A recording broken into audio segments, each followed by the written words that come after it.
তো দেখতে পাচ্ছ এখন আমরা মেঘের মাঝখানে হয়ে গেছি, একদম মেঘের মাঝখানে। বলো ধরো না রিত ক্যামেরাটা। ও 100বার শহরের নাম হচ্ছে মেঘালয়। না, যারা কমেন্ট করে কমেন্টে রিপ্লাই দিয়ে দিব। ও ওখানে দাঁড়িয়ে আছে।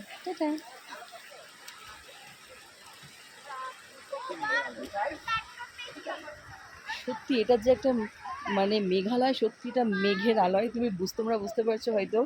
একদম দেখো পুরো মেঘে ঢাকা। আমরা যখন এসেছিলাম তখন সব দেখা যাচ্ছে, মানে 10 মিনিটের মধ্যে একদম মেঘে পুরো, মানে কিছু দেখা যাচ্ছে না। তোমাকে আমি ওদিকে দেখাচ্ছি, দাও আরও অনেকে আছে, দেখো কিচ্ছু বোঝা যাচ্ছে না, একদম মেঘের মাঝে আছি। এখানে আরও সবাই আছে যারা ফটোশ্যুট করছে। তো ভীষণ মানে দৃশ্যটা না চোখে না দেখলে মানে বোঝাতে পারবো না, তবে যতটা পারছি দেখো। তো আমার ভীষণ ভালো লেগেছে এই জায়গাটা। বিশেষ করে দেখো এখানে বেশ শুকনো, এদিকে ঝর্ণার জলগুলো চলে যাচ্ছে, বেশ সুন্দর, দারুণ সুন্দর, দারুণ। বাবু দেখো কি উঠেছে এগুলো, কি করবি এগুলো?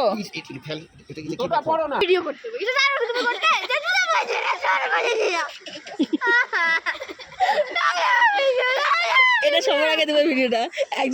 একজন জলের মধ্যে লাফিয়ে নিল। এ মা কাচ্ছে, দেখো দেখো কাচ্ছে, দিদিভাইটা কাচ্ছে, দেখো দিদিভাইটা এখন স্নান করলে ও কাচ্ছে।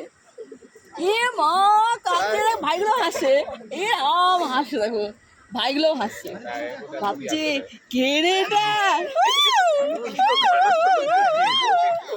জুতোয় শোনাবো কি